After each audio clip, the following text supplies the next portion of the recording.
Hello students. आज का जो हमारा टॉपिक है वो है Newton second law of motion. Students, हमने देखा होगा जब हम कभी भाग रहे होते हैं, बहुत तेज़ स्पीड से भाग रहे होते हैं, तो हम एकदम से रुक नहीं सकते हैं, और अगर हम कोशिश करेंगे खुद को रोकने की तो हम उसमें गिर भी सकते हैं। आपने देखा होगा सामान से भरा हुआ ट्रक जब चल रहा होता है तो विद सम स्पीड के साथ चल रहा होता है, काइंड ऑफ स्पीड के, तो उसको रोकने के लिए काफ़ी बार ब्रेक लगानी पड़ती है, यानी कि यकदम वो रुक नहीं जाएगा, ठीक है ना। और ऐसे एक और एग्जांपल है, जैसे कि ट्रेन है। तो ट्रेन आपने देखा होगा किसी स्टेशन पे उसको रुकना है तो उससे काफ़ी कुछ मीटर्स पहले या कुछ काफ़ी किलोमीटर पहले ही ब्रेक्स धीरे धीरे लगाई जाती हैं ताकि वो जो हमारा डेस्टिनेशन स्टेशन है वहाँ पे हम रुक जाएं, ठीक है, ट्रेन को रोका जाए। तो ये सब जो एग्जाम्पल्स हैं, आपने कभी सोचा है ये किस कॉन्सेप्ट के अंडर आती हैं? तो ये सब आती हैं एक लॉ के अंडर जो दिया गया था आइजैक न्यूटन ने। तो इसी लॉ को हम क्या कहते हैं? Newton second law of motion कहा जाता है।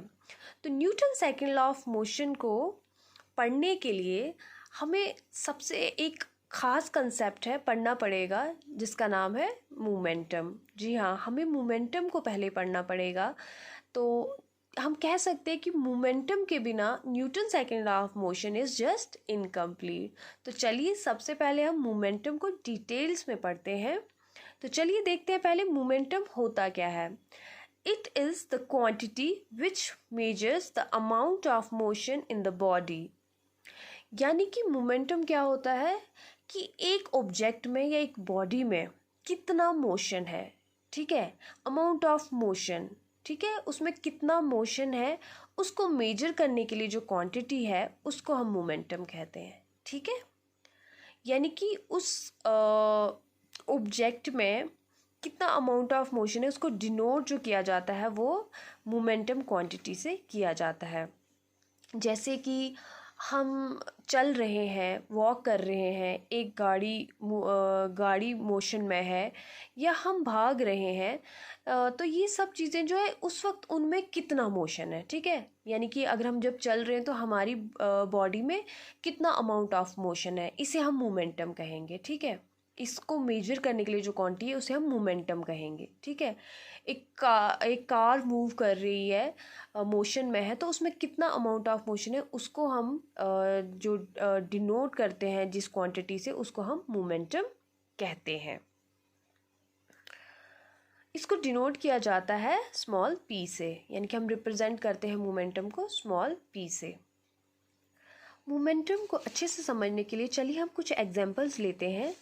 जैसे कि फ़र्ज़ कीजिए आप टेबल टेनिस खेल रहे हैं, ठीक है। आप टेबल टेनिस खेल रहे हैं और अचानक जो है टेनिस का बॉल जो है आपको हिट कर देता है, ठीक है। आप किससे हिट हो जाते हैं भाई? टेनिस बॉल से। तो आपको कितना इंजरी होगा, कितनी आपको इंजरी आएगी? और फ़र्ज़ कीजिए अब आप ही कंपेयर कीजिए, जैसे कि दूसरी जगह हम रख लेते हैं क्रिकेट का मैच है, ठीक है। क्रिकेट मैच में क्या होता है कि अचानक क्रिकेट बॉल से आपको हिट हो जाता है, ठीक है, आप हिट हो गए क्रिकेट बॉल से, तो कितना इंजरी होगा? यानी कि अगर हम कंपेयर करेंगे कि टेनिस बॉल से आपको इंजरी हो जाती है और एक क्रिकेट बॉल से इंजरी हो जाती है, तो कौन सा जो इंजरी होगी वो ज़्यादा होगी? क्या लगता है आपको? ऑब्वियसली आपको क्रिकेट बॉल से जो होगा ज़्यादा इंजरी हो जाएगी, ठीक है ना, ज़्यादा आपको नुकसान पहुंच सकता है, क्योंकि वो हैवी होता है, उसका जो मास होता है वो ज़्यादा होता है, ठीक है।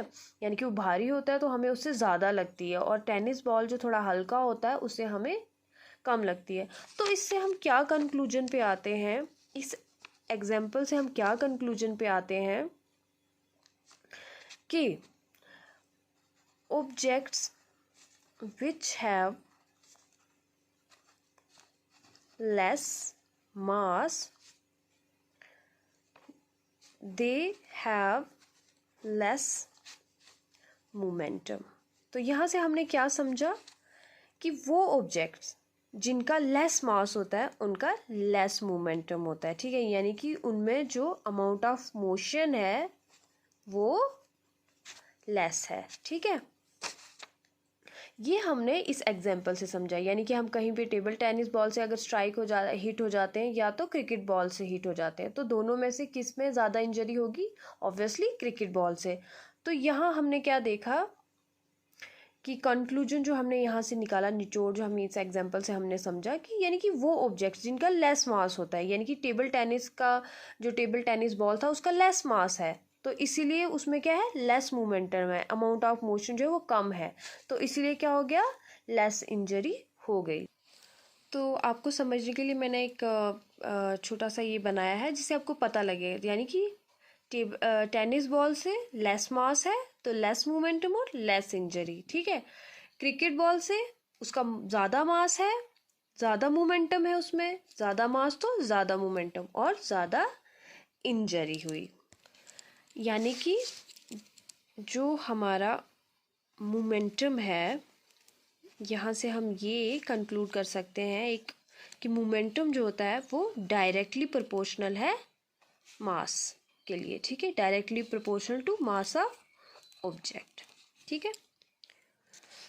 तो ये आपका आ गया, ये आप इसको फर्स्ट पे रख लीजिए, आप एक ही जो हमने फर्स्ट निकाला, फर्स्ट कंसेप्ट लेके। अब चलिए हम मान लेते हैं कि अभी हमने बात की अब हम, आपने देखा होगा बुलेट, ठीक है, बुलेट तो है, गन का जो बुलेट होता है, जब हम गन को फायर करते हैं, ठीक है ना,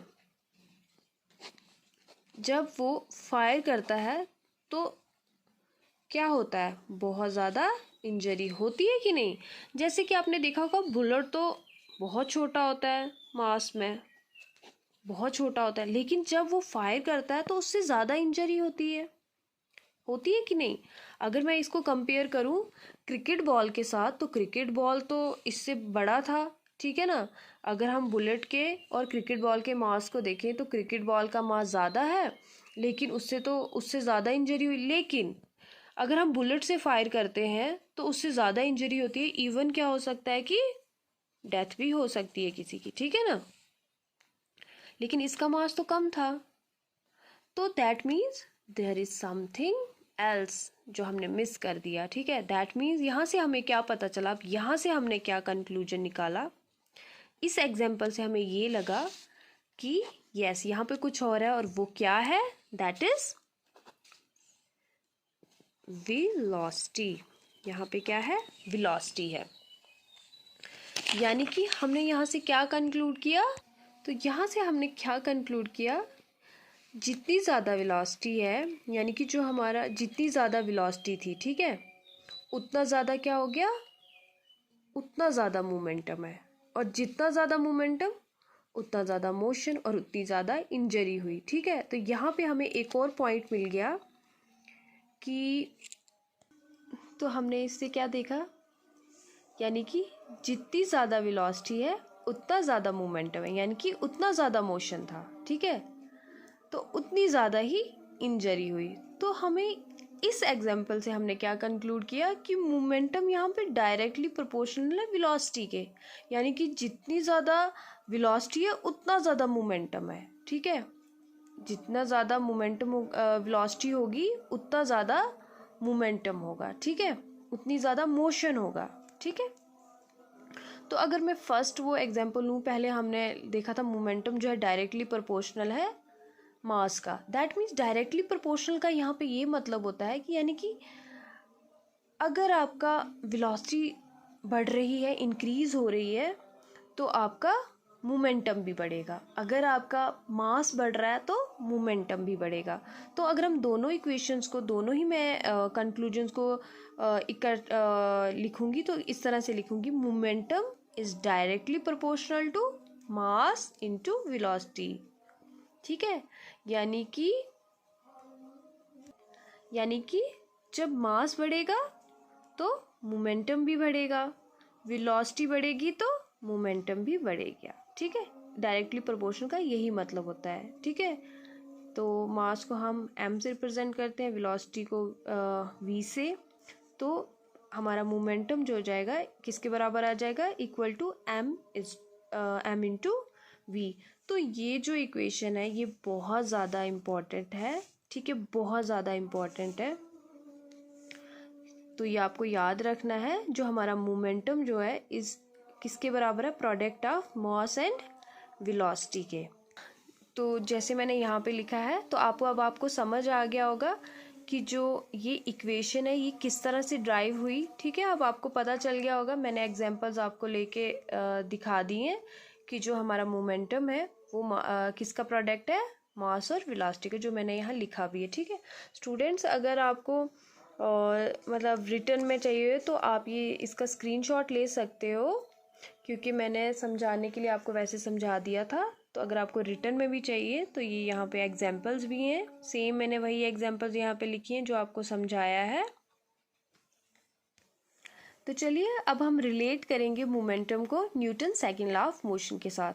तो सबसे पहले हम इसका Newton second law of motion क्या कहता है, rate of change of momentum is directly proportional to applied unbalanced forces, ठीक है। यानी कि rate of change of momentum वो डायरेक्टली प्रोपोर्शनल है अनबैलेंस फोर्सेस जो अप्लाई होंगे ऑब्जेक्ट के ऊपर। हम इस डेफिनेशन को अच्छे से पढ़ने के लिए, डिटेल्स में पढ़ने के लिए हम कुछ एग्जाम्पल को कंसिडर करते हैं, ठीक है। देखिए, आपने देखा होगा गाड़ी की कभी बैटरी, फ़र्ज़ कीजिए कोई गाड़ी चल रही है और उसकी बैटरी बीच में ही ख़त्म हो गई, ठीक है, या रेड होगी बैटरी, तो क्या हो जाता है कि गाड़ी फिर स्टार्ट नहीं होती है। तो हम क्या करते हैं कि दो तीन स्टूडेंट, कोई भी बच्चे या कोई भी आप धक्का लगाने के लिए कहा जाता है, ठीक है। फ़र्ज़ कीजिए उन्होंने धक्का लगाया उसको, लेकिन एक सडन पुश किया, ठीक है, यानी कि बस थोड़ा सा धक्का लगाया और छोड़ दिया, तो गाड़ी फिर भी स्टार्ट नहीं होती है हमारी, ठीक है। तो गाड़ी स्टार्ट नहीं होगी, लेकिन हम कहते हैं कि नहीं, आप थोड़ा इसको क्या कीजिए, फोर्स जो लगा रहे हो आप वो कॉन्स्टेंटली आप थोड़ा डिस्टेंस कवर तक, यानी कि कांस्टेंट फोर्स लगाइए और थोड़ा सा, ताकि डिस्टेंस कवर हो। आपने देखा होगा जब हम कॉन्स्टेंटली फोर्स लगाते हैं तो थोड़ी देर तक थोड़ा आगे डिस्टेंस कवर जब होता है तो वो गाड़ी स्टार्ट हो जाती है, ठीक है। इसी तरह से एक और एग्जांपल है, जैसे आप क्रिकेट मैच खेल रहे हो और जो बॉलर है, अगर वो थोड़ी सी स्पीड में बॉल आपकी तरफ फेंक रहा है, ठीक है, तो जो बैट्समैन है, यानी कि अगर बैट्समैन की तरफ जो बॉलर कम स्पीड में जो उसकी वेलोसिटी है वो कम है, और आप देखते हैं कि बैट्समैन को क्या है, वो उसको आप धीरे से, मतलब उसको आराम से, ज़्यादा उसको फोर्स लगाने की ज़रूरत नहीं पड़ेगी बॉल को उसके मोमेंटम को चेंज करने के लिए, ठीक है ना, जो उसका मोमेंटम है बॉल का उसको चेंज करने के लिए। लेकिन अगर वही बॉल की स्पीड बढ़ा दी जाए, ठीक है, अगर बॉलर जो है उसी बॉल को अगर ज़्यादा स्पीड से बैट्समैन की तरफ फेंकेगा, तो बैट्समैन क्या करेगा, ज़्यादा फोर्स के साथ उसको पुश करेगा उसके मोमेंटम को चेंज करने के लिए, ठीक है। उसको यानी कि ज़्यादा फोर्स लगानी पड़ेगी बॉल को दूसरे उसके मोमेंटम में चेंज करने के लिए। इसी तरह से आप देखते हैं कि अगर हम जितनी स्पीड से, फ़र्ज़ कीजिए मैं आपको आहिस्ता से आपकी तरफ बॉल फेंकती हूँ, ठीक है, तो आपको उस बॉल को दूसरे रोकने के लिए बहुत ही कम फोर्स लगानी पड़ेगी, और अगर मैं आपको ज़ोर से उस बॉल को फेंकती हूँ तो आपको क्या करना पड़ेगा, ज़्यादा फोर्स के साथ आप उसको बॉल को रोकने की कोशिश करेंगे, उसके मोमेंटम को चेंज करने की कोशिश करेंगे। कि जो फोर्स है वो क्या है, डायरेक्टली प्रोपोर्शनल है चेंज ऑफ मोमेंटम के लिए, ठीक है। यानी कि जितना ज़्यादा मोमेंटम होगा उतना ज़्यादा फोर्स लगेगा, ठीक है। यानी कि जितना ज़्यादा मोमेंटम होगा, अगर जितने ज़्यादा ऑब्जेक्ट में मोशन होगा उतनी ज़्यादा उसको फोर्स लगेगी, ठीक है, एंड वाइस वर्सा, ठीक है। तो हम इससे ये ड्राइव कर सकते हैं अब equation, force is directly proportional to rate of change of momentum, ठीक है। तो यहाँ से सेकेंड लॉ ऑफ मोशन का डेरिवेशन होता है, force is directly proportional to rate of change of momentum, that is force is equal to change in momentum per unit time. ठीक है, चेंज इन मोमेंटम। तो हम इसको किस तरह से लिखेंगे, फोर्स को F से डिनोट किया जाता है, equal to change in momentum mv minus mu by t, small t, यानी कि हम टाइम है, t जो है टाइम को रिप्रेजेंट कर रहा है, v जो है फाइनल वेलोसिटी है ऑब्जेक्ट का, u जो है इनिशियल वेलोसिटी है, और mv हम किसको कहेंगे, फाइनल मोमेंटम को, mu is the initial momentum.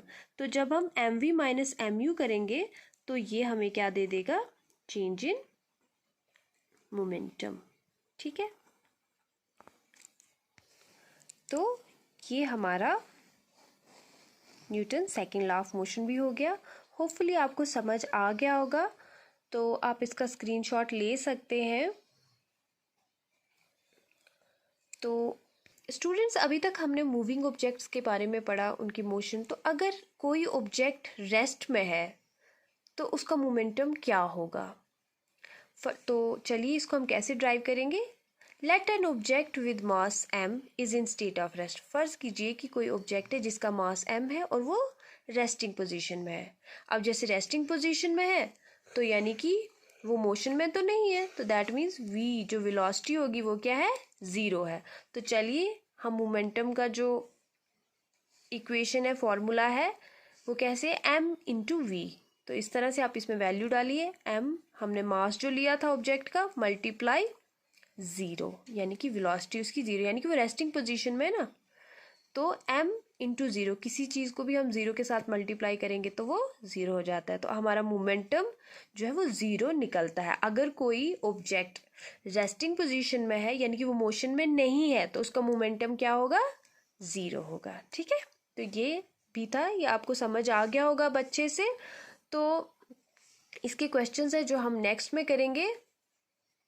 तो स्टूडेंट्स, मैंने इसका एक समराइज़ किया है, यानी कि आप यहाँ से इसको याद कर सकते हैं, छोटा सा है, जिन पॉइंट्स को आप याद कर सकते हैं कि मोमेंटम क्या है, rate of change of momentum is directly proportional to applied force. Force जो है किसके बराबर होती है, change in momentum by time. Momentum को हम रिप्रेजेंट करते हैं स्मॉल p से, यानी कि मोमेंटम जो है किसके बराबर है, मास इंटू वेलोसिटी के। यूनिट ऑफ मोमेंटम क्या है, किलोग्राम मीटर पर सेकेंड। तो ये मैंने यहाँ से बताया, आप ड्राइव कर सकते हो खुद भी यूनिट। तो ये था, आप स्क्रीनशॉट ले सकते हो। तो होपफुली आपको चैप्टर ये सेकेंड लॉ ऑफ मोशन और मोमेंटम अच्छे से क्लियर हो गया होगा। Thank you students.